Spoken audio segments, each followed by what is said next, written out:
നമ്മൾ ഫസ്റ്റ് ഇത് full open ചെയ്യണം. ഇത് ഒന്നാമത്തെ പൈപ്പ്, ഇത് രണ്ടാമത്തെ പൈപ്പ്. ഇത് എൽബോ, ഇത് എൽബോ, എൻലാർജ്മെൻറ്റ്, ഇത് കോൺട്രാക്ഷൻ. അപ്പം നമ്മൾ ഫസ്റ്റ് ഇത് ഓൺ ചെയ്യണം. എന്നിട്ട് ഇതെടുത്തിട്ട് ഫുൾ ഓപ്പൺ ചെയ്യണം. ഫുൾ ഓപ്പൺ ചെയ്തിട്ട് ശകലമൊന്നും അടയ്ക്കണം.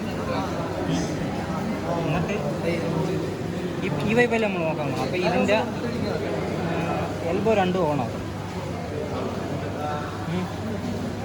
എൽബോ ഓണാക്കിയിട്ട് ഈ വാല്യൂ എടുക്കണം, ഈ വാല്യൂ എടുക്കണം. എന്നിട്ട് അതിൻ്റെ ഡിഫറൻസ് എടുക്കും.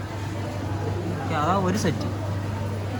പിന്നെ അതേപോലെ തന്നെ എൽബോ കഴിഞ്ഞ് ഇനി എൽബോ അല്ലല്ലേ, അത് ബെൻഡായിരുന്നു. ബെൻഡ് കഴിഞ്ഞ് ഇനി എൽബോ ഇതാണ് രണ്ട് ഓൺ ചെയ്യണം. ഇവിടുത്തെ ഡിഫറൻസ് എടുക്കണം. അതേപോലെ ഇത് 4 ചെയ്യണം. എന്നിട്ട് ഇവിടുത്തെ ടൈം 10 സെൻറ്റിമീറ്റർ പൊങ്ങോളം സമയം എടുക്കണം. ഇനി പോസ് ചെയ്തു. അപ്പോൾ ഒരു ഫ്ലോവിൻ്റെ കഴിഞ്ഞ് ഇനി രണ്ടാമത്തെ ഫ്ലോ. അപ്പോൾ ഇത് കുറച്ചും കൂടെ അടച്ചു കൊടുക്കണം. കുറച്ചും കൂടെ അടച്ചിട്ട് നമ്മൾ നേരത്തെ ചെയ്ത സെയിം ബെൻഡ് രണ്ടും തുറക്കണം. അവിടുത്തെ റീഡിങ് എടുക്കണം. അതേപോലെ എൽബോ തുറക്കണം.